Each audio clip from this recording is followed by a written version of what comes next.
మన ప్రభు అయినటువంటి దేవునికి సమస్తమైన ఘనత మహిమ ప్రభావములు కలుగునుగాక. ఆయన శ్రేష్టమైనటువంటి అద్భుతమైనటువంటి నామమున మీ అందరికీ కూడా శుభాలు తెలియచేస్తూ ఉంటున్నాను. ఈరోజు మనము దేవుని వాక్యంలోనికి ప్రవేశించుకున్నదో చిన్న ప్రార్థన చేసుకుందాం. ప్రేమ కలిగిన మా దేవ, నీకు వందనాలు స్తోత్రాలు చెల్లిస్తూ ఉంటున్నాము. ప్రభువా, నీ వాక్యాన్ని మేము ధ్యానం చేస్తూ ఉంటుండగా మీరు కనికరించి నాయన తండ్రి మీ వాక్కులను వినటానికి నాయన మాకు ఇచ్చినటువంటి ధన్యతను బట్టి మీకు స్తోత్రాలు చెల్లిస్తున్నాం. వినగలిగినటువంటి చెవులను గ్రహించగలిగిన హృదయాన్ని మీరు మాకు అనుగ్రహించమని, పరిశుద్ధాత్మ దేవ మీరే మా మధ్యన ఉండి నాయన తండ్రి గ్రహించేటువంటి హృదయం అనుగ్రహించమని యేసు నామమున ప్రార్థించి వేడుకుంటున్నాము తండ్రి, ఆమేన్. ప్రేమైనటువంటి దేవుని బిడ్డలారా, ప్రభువైన యేసుక్రీస్తు నామములో మీ అందరికీ కూడా శుభాలు తెలియచేస్తూ ఉంటున్నాను. మీరందరూ కూడా ఆయురారోగ్యాలతో క్షేమంగా ఉన్నారని తలంస్తూ ఉంటున్నాను. మీకోసం మానకుండా మేము ప్రార్థన చేస్తున్నాం. మీరు కూడా మా కోసం ప్రార్థన చేస్తున్నారని మేము నమ్ముతూ ఉంటున్నాం. మనము పరిశుద్ధ గ్రంథం నుండి మనం ప్రకటన గ్రంథంలో మరి సీరియల్గా మనం ధ్యానం చేస్తూ ఉంటున్నాం కూడా. మొదటి అధ్యాయము మనము ఆల్రెడీ ముగించుకున్నాం. రెండవ అధ్యాయములో మరి మొదటి 7 వచనాలు కూడా మనము ధ్యానము చేశాం.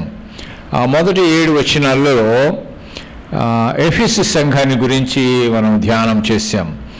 ఈరోజు మనము ఈ ప్రకటన గ్రంథం 2వ అధ్యాయము 8 నుంచి 11 వచనాల్లో ఉన్నటువంటి వాక్య భాగాన్ని ధ్యానం చేయాలని నేను ఆశపడుతూ ఉంటున్నాను. 8వ వచనం,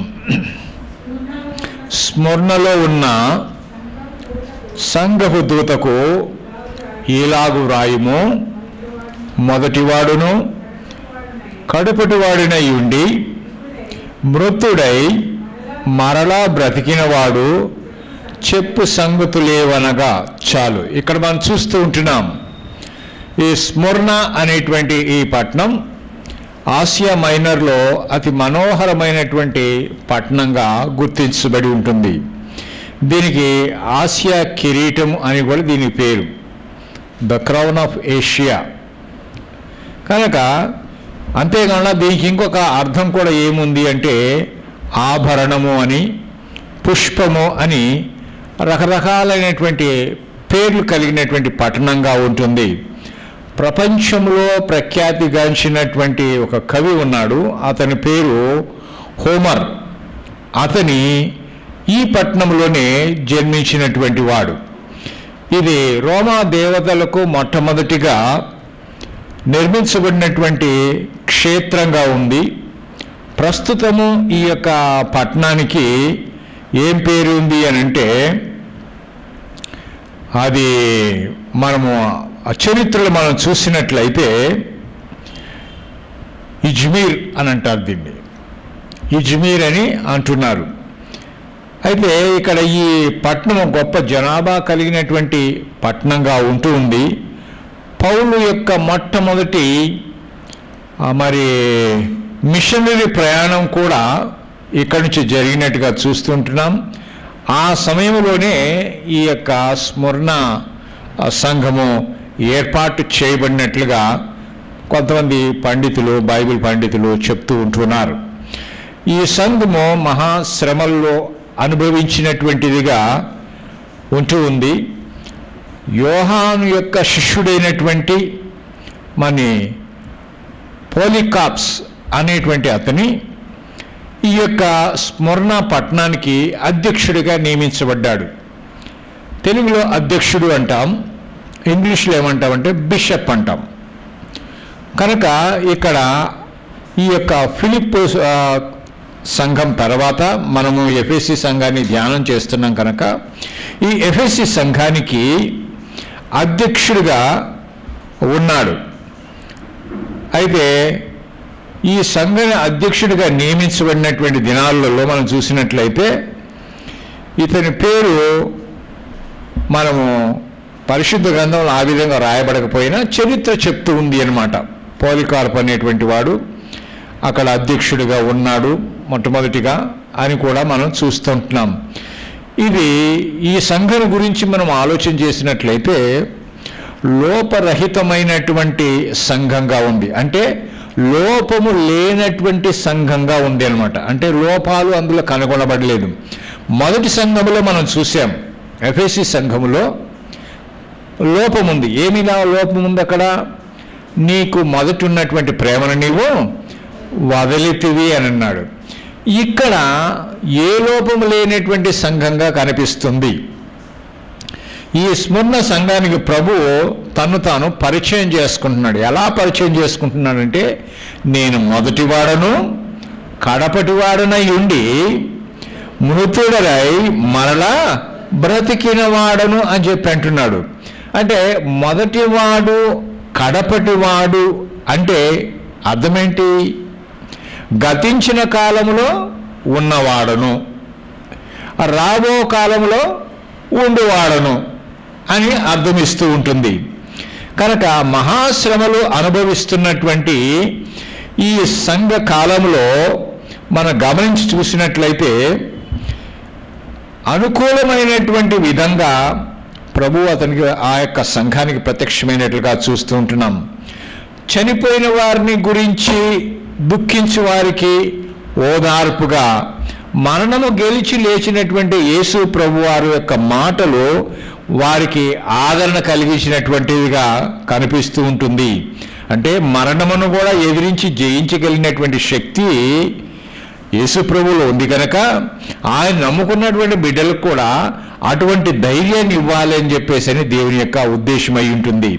మనం దేవుని వాక్యంలో చూస్తాం ఏంటి అంటే, హెబ్రీయులకు రాసినటువంటి పత్రిక 2వ అధ్యాయము 18వ వచనంలో అక్కడ వ్రాయబడిన సంగతి ఏంటంటే, తాను శోధింపబడి శ్రమ పొందెను గనుక శోధింపబడి వారికి సహాయం చేయగలవాడై ఉన్నాడు. అంటే యేసు ప్రభు వారు ఈ లోకములో ఉన్నప్పుడు మనలాగనే ఆయన శోధించబడ్డాడు, మనలాగనే ఆయన శ్రమ అనుభవించాడు.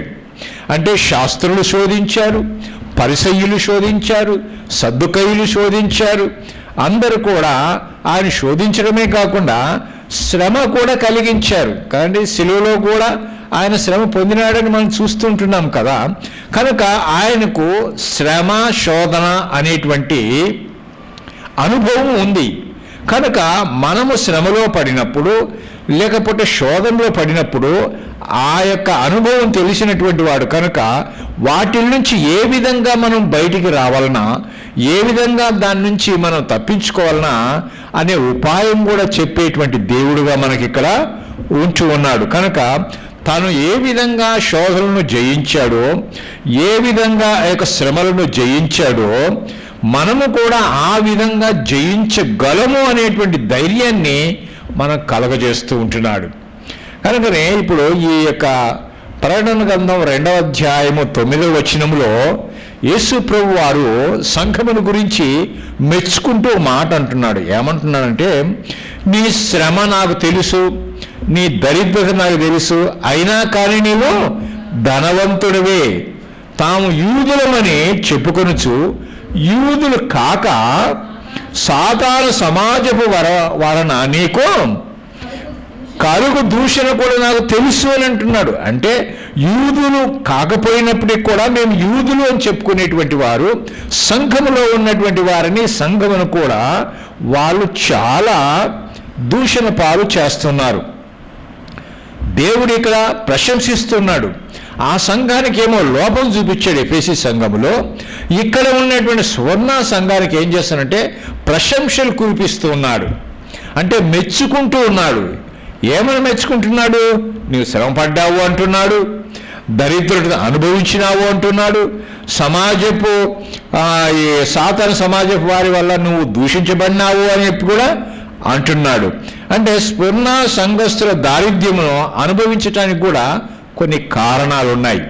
ఏంటి అనంటే, వాస్తవానికి మనం చూసినట్లయితే స్మరణ సంఘము ఐశ్వర్యవంతమైనటువంటి సంఘం, కానీ శ్రమల్లో వాళ్ళు దోచుకోబడ్డారన్నమాట. కనుక అది పేదరికంలో కూడా దేవుని కొరకు సిద్ధమైన మనసు కలిగినటువంటిదిగా, సిద్ధంగా ఉన్నట్టుగా, నిలబడినట్లుగా మనము వాక్యాలు చూస్తున్నాం. అయితే ఆ సంఘం ఆ విధంగా ఎటువంటి శ్రమలు వచ్చినా కానీ నిలబడటానికి, జయించటానికి సిద్ధమైన మనసు కలిగి ఉంది. మరి అలాంటి సంఘములో వారు ఉన్నటువంటి విశ్వాసులు ఎంత ధన్యులు. మరి నేటి సంఘాల్లో మనము ఆ విధంగా సిద్ధపాటు కలిగి ఉన్నామా? మనము జయించగలిగినటువంటి శక్తి కలిగి ఉన్నామా? శోధనలు జయించగలిగిన శక్తి ఉన్నామా? శోధనలు అధిగమించేటువంటి శక్తి కలిగి ఉన్నామా? శ్రమలు అనుభవించడానికి కూడా మనం సిద్ధపడి ఉంటున్నామా అనేది ఒకసారి మన జీవితాల్లో మనం పరీక్ష చేసుకోవాల్సినటువంటి వారమై ఉంటున్నాం. మనల్ని పెంట కుప్పల మీద ఉండి జీవించవలసినటువంటి మనల్ని మింటనున్నటువంటి లేకుంటే పైనున్నటువంటి గనులతో పాటు మనల్ని కూర్చోబెట్టితే మనమేం చేసామంటే ఆ విధంగా మనల్ని గణపరిచినటువంటి దేవుణ్ణి మనం మర్చిపోతున్నాం. ఒక ఉన్నత స్థానాన్ని దేవుడు మనల్ని తీసుకొస్తే ఆ ఉన్నత స్థానంలో ఉండి కిందున్నటువంటి స్థానాన్ని మర్చిపోయి మనం ఏ విధంగా ఉన్నత స్థానానికి వచ్చామా, ఏ విధంగా దేవుడు మనల్ని పైకి హెచ్చించాడా అనేటువంటిది మనం మర్చిపోయి, హెచ్చించినటువంటి దేవుణ్ణి మర్చిపోయి దేవుణ్ణి పక్కన పెట్టి మన ఇష్టానుసారంగా, మన ఇష్ట కోరికల ప్రకారంగా మనం జీవించేటువంటి వారుగా ఉంటూ ఉన్నాం. కొన్నిసార్లు మనం ఏం చేస్తూ ఉంటామనంటే, మేము ఐశ్వర్యవంతులము అని చెప్పి చాలా సంతోషపడతాం. మనకు దేవుడు మంచిగా ధనం ఇచ్చాడనుకోండి, ఆస్తి ఇచ్చాడనుకోండి, సంపద ఇచ్చాడనుకోండి, అప్పుడు మనం ఏం చేస్తాం? సంతోషపడతాం కదా. ఐశ్వర్యవంతులు మనం ఆనందపడతాం. కానీ ఒక రకంగా చెప్పాలంటే దేవుణ్ణి మర్చిపోవటం వలన, దేవునితో సన్నిహిత సహవాసం తెగిపోవటం వలన మనం ఏమైపోతున్నామంటే ధనవంతులు కాదు, ఈ లోకంగా ధనవంతులే అయినప్పటికీ కూడా ఆత్మీయంగా మనం దరిద్రులం. ఎందువల్ల దరిద్రులైపోయాం? దేవునితో సంబంధం తెగిపోయింది. మొదటి సంబంధం ఉంది, హెచ్చించాడు. హెచ్చించబడిన తర్వాత మనం ఏం చేసాం? అప్పుడప్పుడు అంటారు గర్విష్ఠులు, ఏమంటారు? అరే ఏమొచ్చినాయి? నీ కండ్లు నెత్తికొచ్చినాయి అంటారు. కనుక మనం బాగా హెచ్చించబడిన తర్వాత హెచ్చించినటువంటి దేవుణ్ణి ఏం చేస్తాం? మరచిపోతాం. నేటి దినాలలో ఆ విధంగా జరుగుతుంది. కానీ ఆ సంఘము ఆ విధంగా హెచ్చించిపోయినట్లుగా లేదు అన్నమాట. కనుక ప్రియమైన దేవుని బిడ్డలారా, మనము కొన్నిసార్లు ఏం చేస్తాం? మనకు కట్టుకున్నటువంటి ఈ చర్చిలను చూసి మనం గర్వపడుతూ ఉంటాం. అభివృద్ధి అంటే ఇదే అని చెప్పేసి మనం పొంగిపోతూ ఉంటాం. ఏది రేకుల షెడ్డుగా ఉన్నటువంటి మందిరాన్ని మంచిగా పిల్లర్స్ వేసి, మంచిగా స్లాబ్ వేసి మంచిగా కట్టారనుకో, మేము అభివృద్ధిలోకి వచ్చేసాం అని చెప్పేసి ఆనందాన్ని వెలిబుచ్చుతాం. కానీ నిజానికి చెప్పాలంటే ఆత్మీయంగా మనం ఏ విధంగా అయిపోతున్నాం అంటే బక్క చిక్కిన వాళ్ళు అయిపోతున్నాం. అంటే ఆత్మీయంగా బలము లేనటువంటి వారుగా ఉన్నాం, శరీర సంబంధంగా బలము కలిగినటువంటి వారుగా ఉన్నాం. పలుకుబడి ఉంది, సంపాదన ఉంది, అన్నీ ఉన్నాయి. కానీ ఆత్మ సంబంధంగా మాత్రము మనం బలహీనులుగానే ఉండిపోతూ ఉంటున్నాం అన్నమాట. కనుక ప్రియమైన దేవుని బిడ్డలారా, మనం ఇంకా ఏం చేస్తున్నామంటే ఇంకా సంపాదించాలనేటువంటి దానికి ప్రాకులాడుతున్నామే తప్ప ప్రభు పని విషయంలో, ప్రభు పని బాగా విరివిగా జరగాలని, ప్రభు యొక్క సువార్త బాగా ప్రకటించబడాలని, అన్యులకు వినిపించబడాలని మనవంతుగా మనం ఏం చేస్తున్నాం? మనవంతుగా సహకరించేవారిగా ఉన్నామా? మనవంతుగా మనము ఇతరులు సువార్త ప్రకటించడానికి, సహాయము చేయటానికి మనం ముందుకు వస్తున్నామా? అది ఒకసారి ఆలోచన చేయాలి. అది ఆలోచన చేయకుండా మనం ఏం చేస్తున్నామంటే మనకు కలిగిన వాటితోనే మనం తృప్తి పొందుతూ ఏం చేస్తున్నామంటే ప్రభు పనిలో మనము సరి అయిన విధంగా మనం పాలు పంపులు పొందలేకపోతూ మన యొక్క జీవితాలని మనం ఆ విధంగా గడిపేస్తూ ఉంటున్నాం. అందువలనే దారిద్రము వారికి ఉన్నప్పటికీ ఆ సంఘములో వారికి ఆ దరిద్రంలాగా అనిపించలే. అంటే వారు అంత భక్తిలో వాళ్ళు ఎదిగిపోయారు. ఇదేమన్నా నువ్వు దరిద్రులు అయినప్పుడు కూడా ఏమంటున్నాడు? నీ దరిద్రతని ఎరుగుదును, కానీ నీవు ధనవంతుడివే. అంటే శారీరక సంబంధంగా, భౌతిక పరంగా నీ దగ్గర ఏమి లేదు కాబట్టి నువ్వు దరిద్రుడిగా ఉన్నావు. కానీ ఆత్మీయంగా నువ్వు చాలా బలంగా ఉన్నావు, ధనవంతుడిగా ఉన్నావు. ఈరోజు ఈనాటి కాలంలో మన సంఘాలు, మన సంఘం ఎలాగుంది? ఆత్మీయంగా ధనవంతులుగా ఉన్నటువంటి సంఘంగా ఉందా, లేకుంటే దరిద్రమైన సంఘంగా ఉందా? ఏ విధంగా ఉంది మన సంఘం? మన సంఘం ఉన్నదంటే సంఘంలో ఉన్నటువంటి సభ్యులు అని అర్థం. మనం ఏ విధంగా ఉన్నాం? ఆత్మీయంగా ఎదుగుతున్నామా? ఆత్మీయంగా ఎదగటానికి చెప్తూ ఉంటాం. ఏం చెప్తున్నాం? అమ్మ గృహకూడికలు పెట్టుకున్నప్పుడు ఇక్కడ ఏది బైబిల్ స్టడీకి రండి, విజ్ఞాపన కూడికి రండి, మన సహవాసం కలిగి ఉండాలి అంటే ఆటల విషయమే పట్టించుకోరు. మన పనులు మనమే చూసుకుంటాం. పెట్టుకోవడానికి అవకాశం ఉన్నా కానీ పెట్టుకోవడానికి ఇష్టపడం. ఎందుకో ఏమో నాకు అర్థం కాదు. కేవలం ఒక ఆదివారం వచ్చిపోతే సరిపోతుందిలే. ఆ ఆదివారం కూడా మళ్ళీ ఏదో పనులు పెట్టుకుని ఆదివారం కూడా రావరు. అలా ఉంటే మనం విశ్వాసంలో ఎదగలుగుతామా? మన సంఘం అభివృద్ధి పొందగలుగుతుందా? ఎప్పుడో ఆదివారం ఒకరోజు వచ్చి కనపడి ప్రభువాన్ని ఆరాధన చేసి ప్రభు బలలో పాల్పంపులు పొందిపోతే సరిపోద్దా? మనం దేవుని సన్నిధిలో మనం సహవాసం కలిగి ఉండాలి. ఆ దినము సమీపించుట మీరు చూసిన కొలది మరీ ఎక్కువగా కూడుకున్నట ఏం చేయాలి? మనము జరిగించాలి కదా. కూడుకుంటున్నామా? కూడుకోవటానికి మనము సమయం లేదంటాం. ఆ సమయంలో ఏదో పనులు పెట్టుకుంటుంటాం. అవసరమా? ఆ సమయం తప్పించి ఇంకో రోజు మనకు అనుకూలమైన సమయం పెట్టుకోవచ్చు కదా. సమయం ఉన్నా మనం పెట్టుకోలేకపోతున్నాం. కారణం ఏంటంటే మనం ఆధ్యాత్మికంగా ఏమైపోతున్నాం? పతనమైపోతున్నాం. అంటే బలహీనులు అయిపోతున్నాం, దరిద్రులు అయిపోతున్నాం. కనుక ఆత్మీయంగా దరిద్రత అనేది ఉండకూడదు. శారీరకంగా భౌతికంగా మనకు ధనము లేకపోయినా, ఆస్తులు లేకపోయినా, అంతస్తులు లేకపోయినా, పేరు ప్రఖ్యాతులు లేకపోయినా, మనం ఆత్మీయంగా ఎదిగితే దేవుని దగ్గర మనం ధనవంతులం. ఈ లోకంలో ఏముంది? సంపాదించింది ఒకరోజు పోతుంది. కానీ మన ధనం ఎక్కడ ఉండాలా? అక్కడ ఉండాలి. మనం ధనవంతులని ఎవరు చెప్పాలా? ఇక్కడేటోళ్ళుగా చెప్పాల్సింది ఎవరు చెప్పాలా? మన దేవుడు చెప్పాలి. అంటే ఆత్మీయంగా మనం ధనవంతులుగా ఉండాలని మీకు జ్ఞాపకం చేస్తూ ఉంటున్నాను. ఎందుకంటే ఈ లోకంలో ఉండేటువంటి అన్నీ కూడా అశాశ్వతమైనటువంటిది. కనుక శాశ్వతమైనటువంటి ధనము ఏంటంటే దేవునితో సహవాసము కలిగి ఉండటమే శాశ్వతమైనటువంటి ధనం. అయితే ఇక్కడ చూస్తున్నాం ఏమంటున్నంటే, నీ దరిద్రతను నేను ఎరుగుదును, అయినా కానీ నీవు ధనవంతుడే. అవునండి, మనల్ని దరిద్రులైనటువంటి మనల్ని ధనవంతులను చేయుటకు యేసు ప్రభు దరిద్రుడయ్యాడు. అంటే పరలోకము నుండి మన కోసం వచ్చాడు.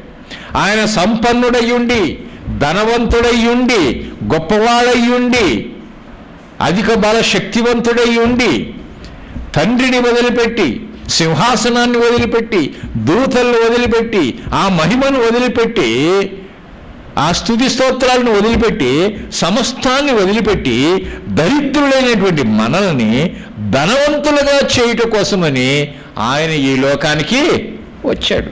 అవునా కదా? బైబిల్ గ్రంథంలో చూస్తాం.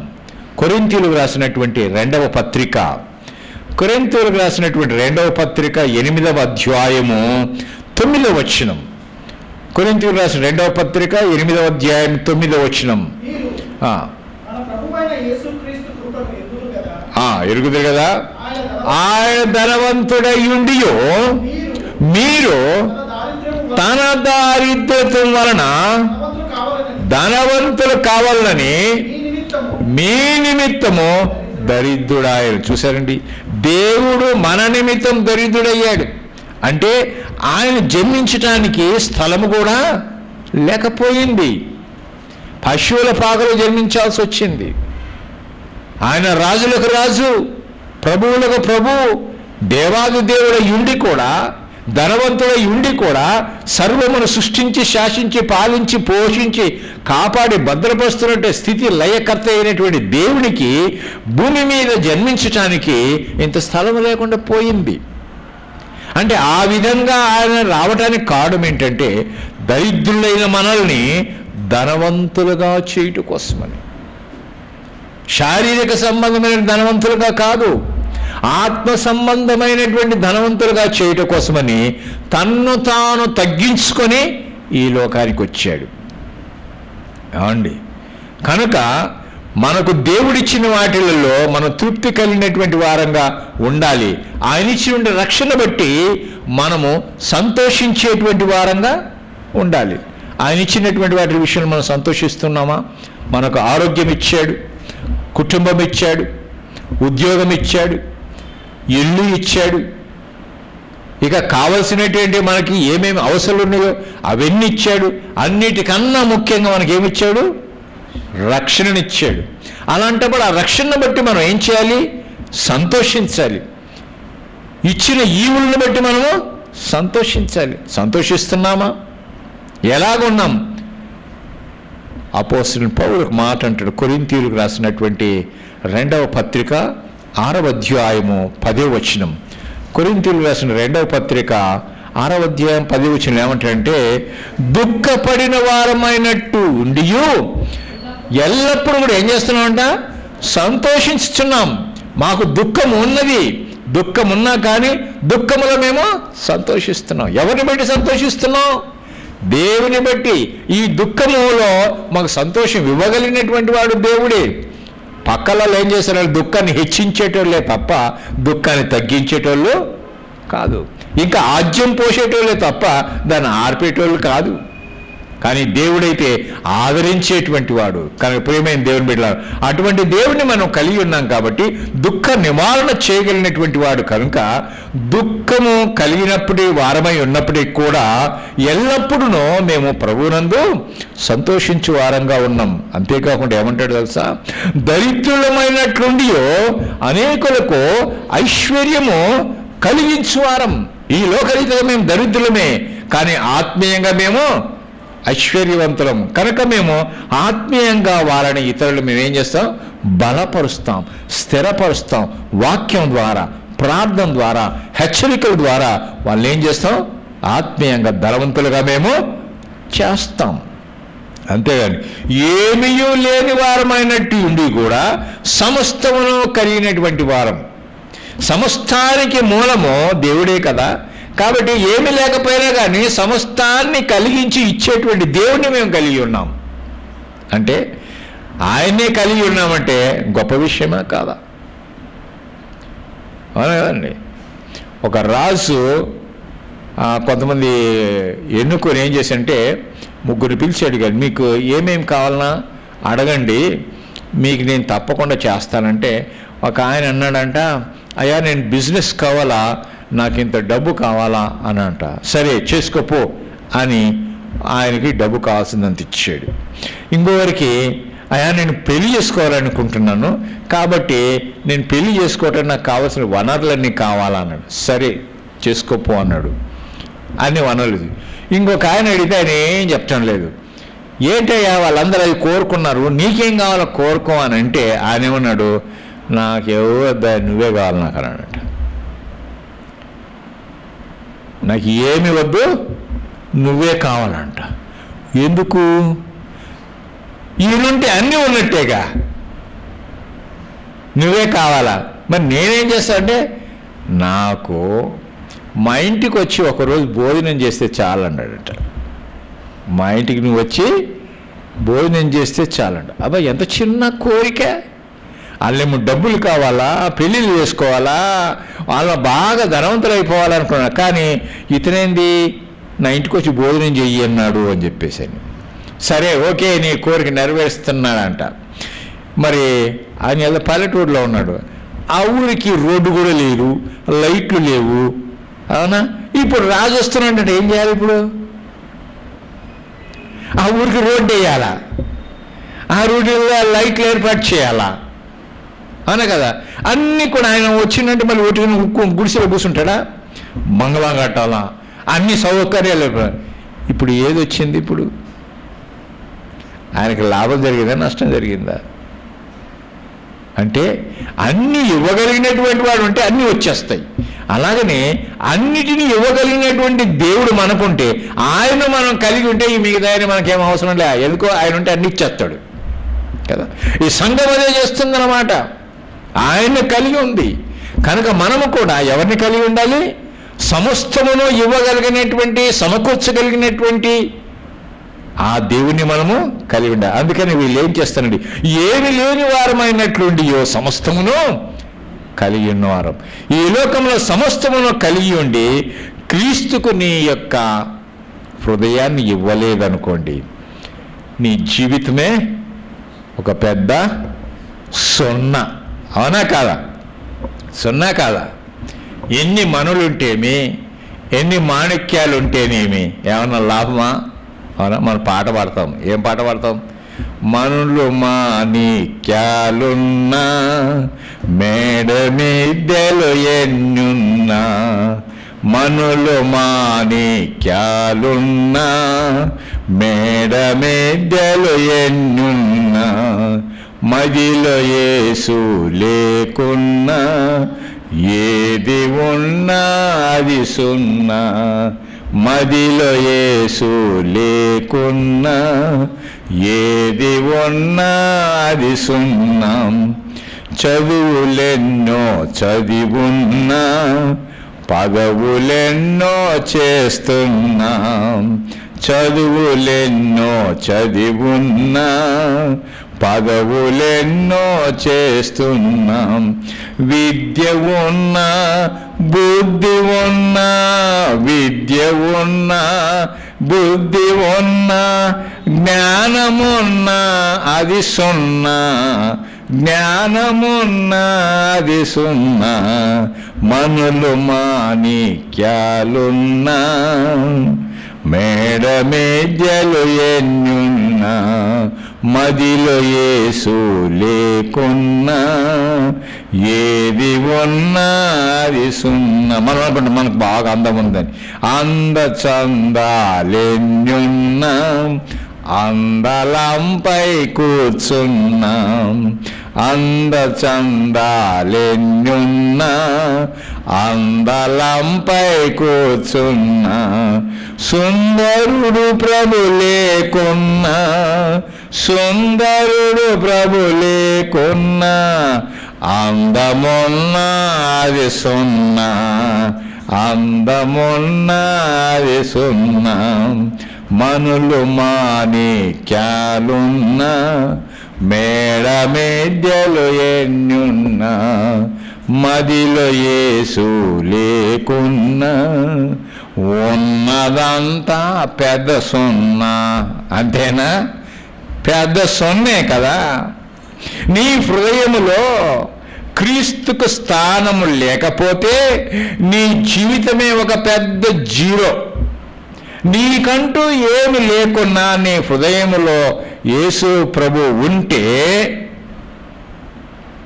నువ్వు పెద్ద హీరో. ఈ లోకంలో నీకు ఏం లేకపోయినా నీ హృదయంలో యేసు ఉంటే జీరో కాదు, హీరో అయిపోతావు కాదండి. కనుక ప్రియమైన దేవుని బిడ్డలారా, ఈ సంఘము ప్రభువుని కలిగినటువంటి సంఘంగా ఉంది. ఈరోజు మనము కూడా ఒక సంఘంగా ఉన్నాము కనుక మనలో ఎవరుండాలి? ఏది ఉన్నా ఏమి లేకున్నా చింతించాల్సిన అవసరము లేనే లేదు. అన్నిటికీ చాలినటువంటి దేవుడు, అన్నిటికీ సరిపోయినటువంటి దేవుడు, ఆయన నాకు ఉన్నాడు, నాకు అదే చాలు అని నీవు నేను చెప్పగలి. హల్లెలూయా! చెప్పగలరా మీరు? నాకు ఏది ఉన్నా ఏది లేకపోయినా నాకు యేసుంటే చాలు అనగలిగినటువంటి ఆ యొక్క దృక్పథం, ఆ యొక్క ఆశ, ఆ యొక్క కోరిక, ఆ నిశ్చయత ప్రతి ఒక్క విశ్వాసిలో ఉండాలి. ఇక్కడ చూస్తుంటున్నాం ఈ సంఘము సాతాను సమాజపు వారి వలన దూషించబడింది. మరి ఎవరి సాతాను సమాజపు వారు అని అంటే, అప్పటి కాలంలో విగ్రహారాధన లేకపోయినప్పటికీ కూడా రాజ నిబంధనలు పాటించకపోవట వలన రాజు ఏం చేశాడు? నన్నే ఆరాధించాలంటాడు.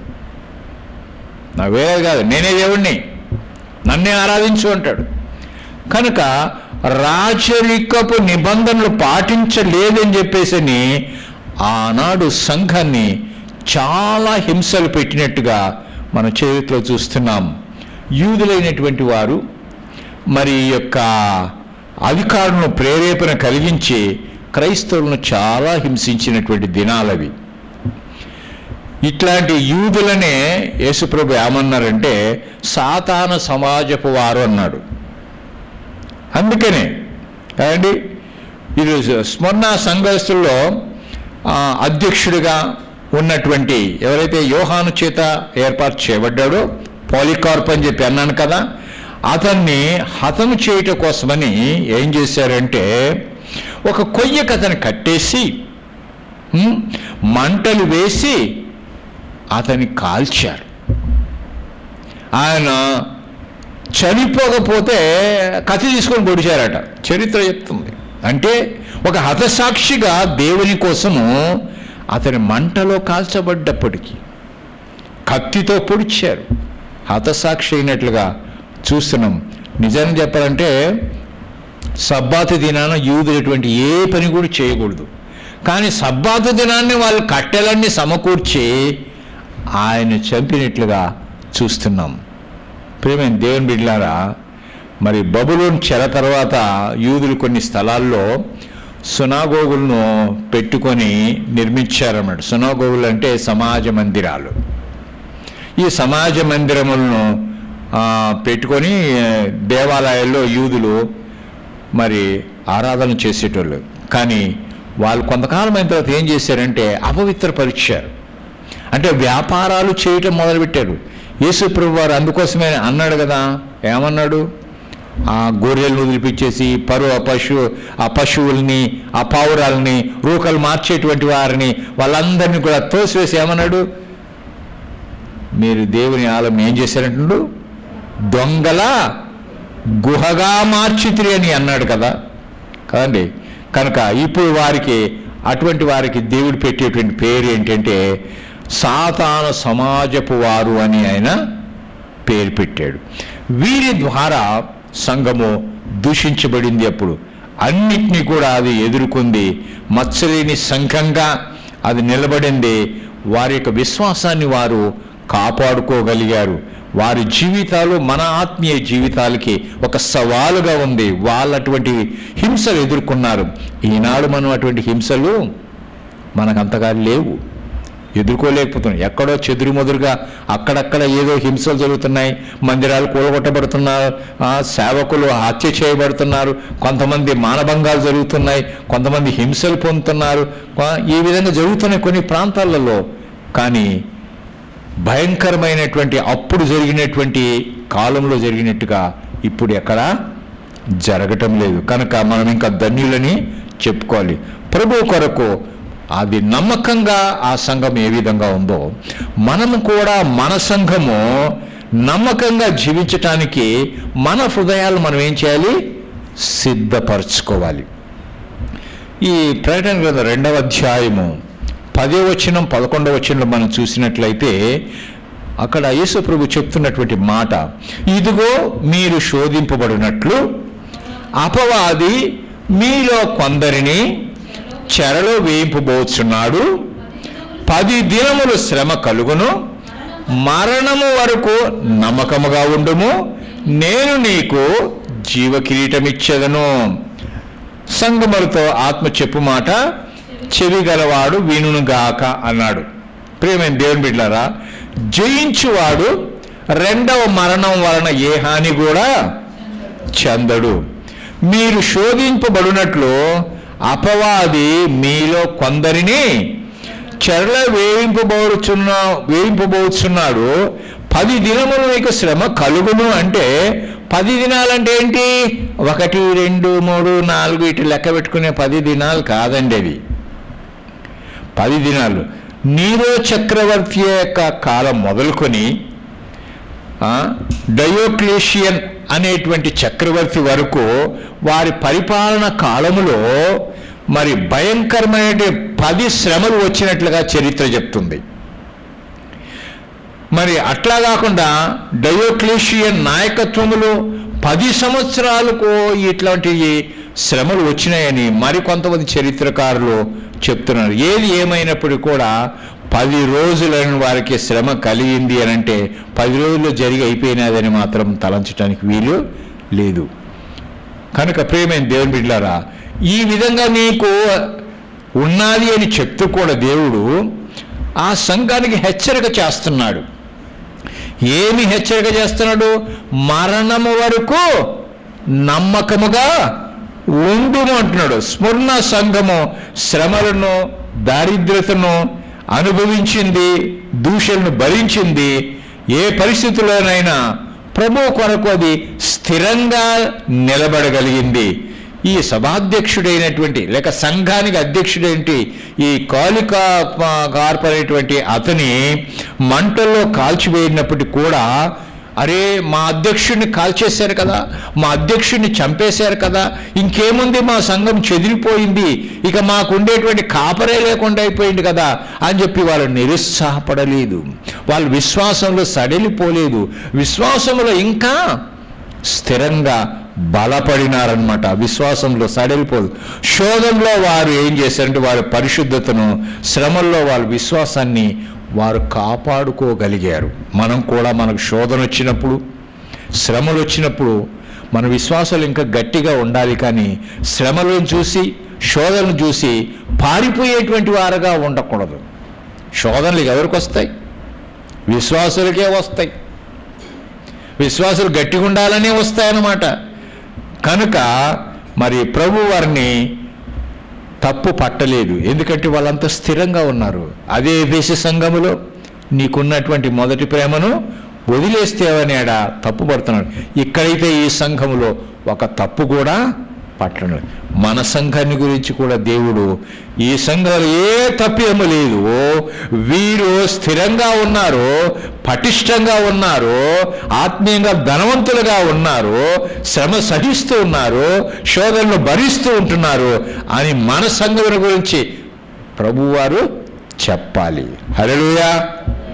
అంటే ఆ విధంగా ఉండాలంటే, ఆ విధంగా మేము మప్పు పొందాలంటే, ఆ విధంగా మనము పటిష్టంగా విశ్వాసములో మనము దేవునితో సహవాసం కలిగి ఉండాలి. కనుక ప్రియమైన దేవుని బిడ్డలారా, అయినప్పటికీ కూడా దేవుడు ఏమని హెచ్చరిక చేస్తున్నాడంటే, ఆ సంఘానికి ఏ క్షణములోనైనా కానీ తొలగిపోయే అవకాశం ఏర్పడవచ్చు. సమస్యలను బట్టి, శోధనలు బట్టి అవి ఏర్పడవచ్చు.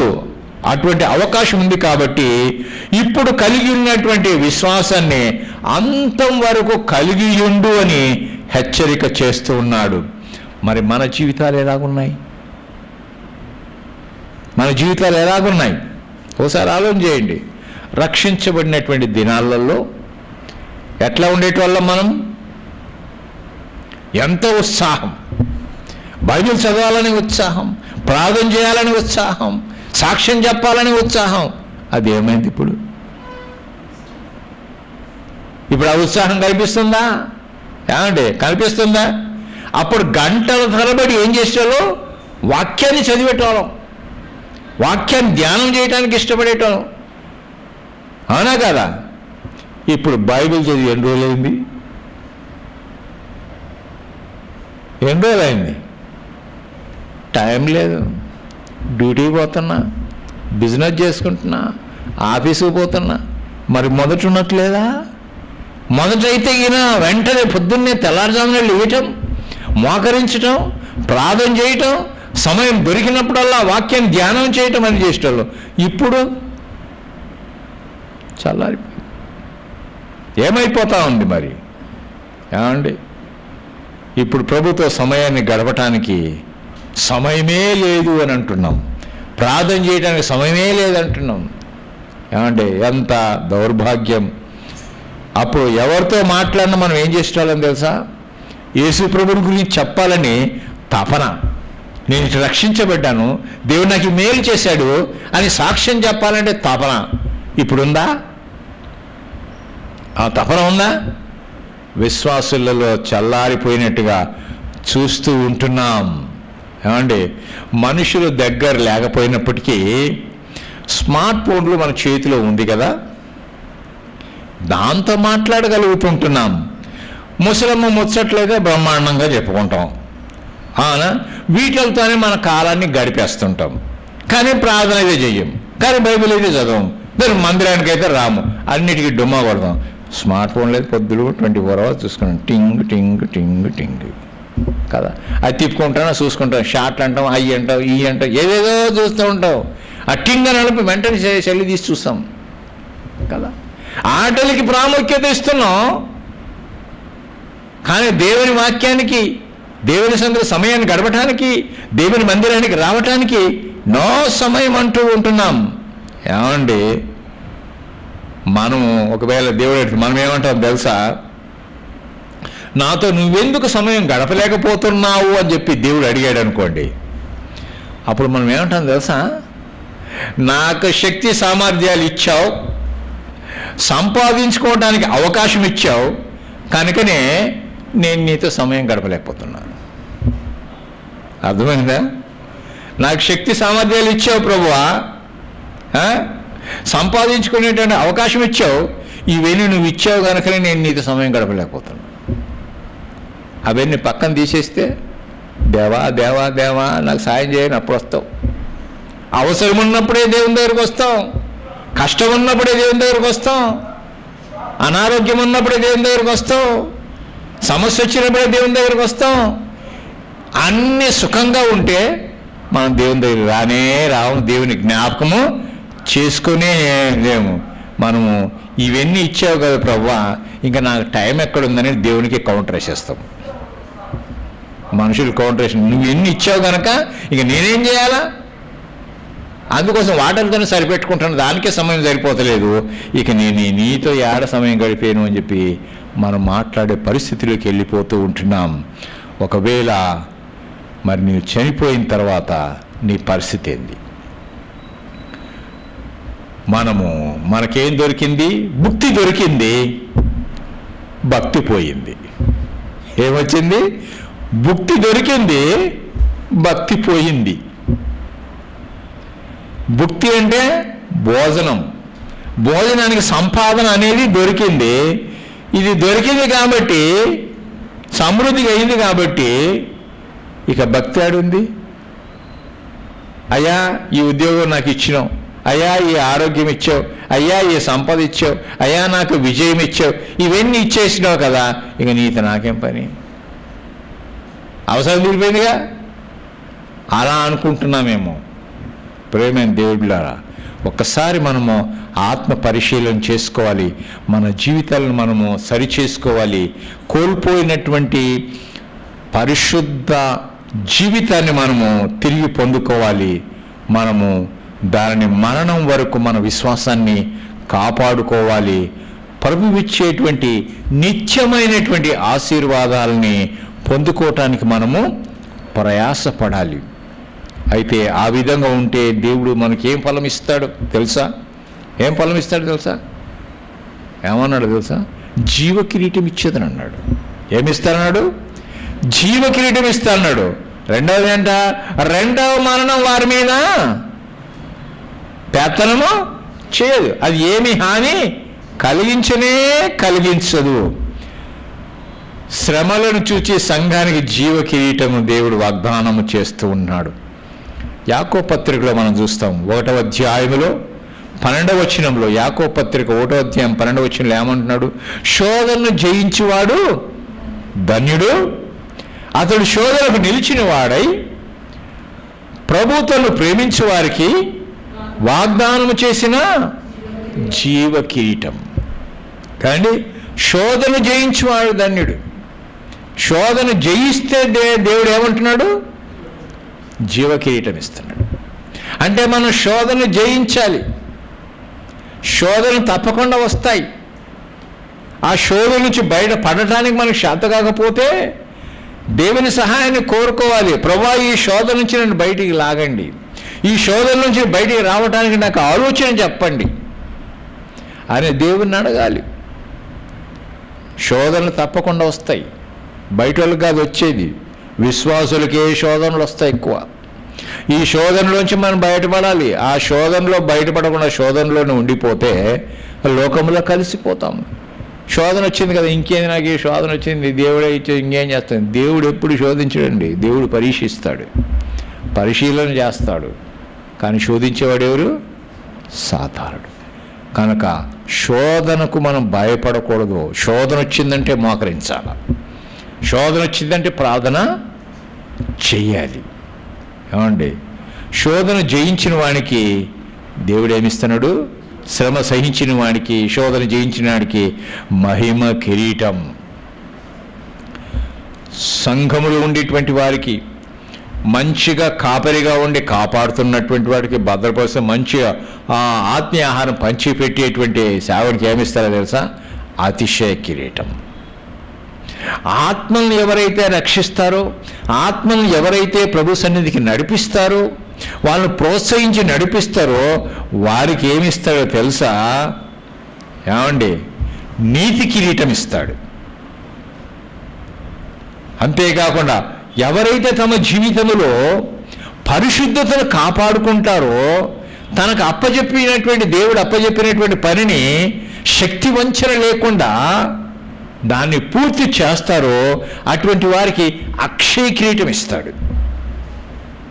భక్తిగా ఉండి ఆ భక్తిలో ఎంత శోధన వచ్చినా, ఎంత కష్టం వచ్చినా, ఎంత నష్టం వచ్చినా, ఎంత బాధ వచ్చినా, ఎంత వేదన వచ్చినా, అవమానాలు వచ్చినా, అపనిందలు వచ్చినా, ఏమి వచ్చినప్పటికీ కూడా తన భక్తిలో విజయం సాధించేటువంటి వారికి సువర్ణ కిరీటం ఇస్తాడు. ఎన్ని కిరీటాలు ఉన్నాయో! ఈ కిరీటాలని మనం పొందుకోవాలని దేవుడు కోరుకుంటున్నాడు. మనం ఒక్కటని ఆశించామా? ప్రభా, నాకు ఆ కిరీటం కావాలి, నాకు ఈ కిరీటం కావాలా? ఉందా మనకు ఆలోచన? నాకెందుకులే కిరీటాలు, పెట్టుకునేటోళ్ళు పెట్టుకుంటారులే, వాళ్ళు పెట్టుకుంటే నేను చూస్తానులే, ఆయన సంతోషిస్తానులే అంటామా? దేవుడైతే ఏమంటాడు? ప్రతి ఒక్కరికి ఒక్కొక్క కిరీటం ఇవ్వాలని. ఒకటే కిరీటం కాదు, నీ ఎలిజిబిలిటీ ఉంటే నీకు ఎన్ని కిరీటాలు కావాలంటే నీ కిరీటాలు వచ్చేస్తాయి. అవునా కదా? జయించువాడు రెండవ మరణం వలన ఏ హాని చెందడు. శోధను జయించువాడు. వీటిని మనం జయించాలంటే మనం ఏం చేయాలి? సంఘమును లోపరుచుకున్నటకు సాతాను ఉపయోగించేటువంటి ఆయుధాలు ఉన్నాయి. సంఘములో ఉండే సంఘ సభ్యుల్ని లోపరుచుకోవటానికి సాతాను దగ్గర కొన్ని ఆయుధాలు ఉన్నాయి. అవి ఏం ఆయుధాలో తెలుసా? శ్రమలు, కరువులు, నిందలు, అపవాదాలు, ఇబ్బందులు, ఇరుకులు, అనారోగ్యతలు, బలహీనతలు, ఇవన్నీ కూడా ఆయుధాల్లా ఒకటేసారి తీసుకొచ్చి పెట్టేస్తుంది సాతాను. వాటి నుంచి కోలుకోలేక ఒకటి పోయాక ఒకటి, అప్పుడు అంటున్నావు ఒక్కటి పోతుంది ఇంకోటి తోలుకుంటుంది. ఇది ఈ రోగం పోయిందంటే ఇంకొక రోగం వెంటనే ఫాలో అయిపోతూ ఉంది. అలాగా మనకి ఎన్ని కూడా ఒకటి తర్వాత ఒకటి అన్నీ అమ్మడబడుతూ ఉంటే ఇక నేను ఊపిరి పీల్చుకోలేకపోతాను, నాకు శాత కాటవలేదు, భరించలేక ఈ జీవితం వద్దురా బాబు,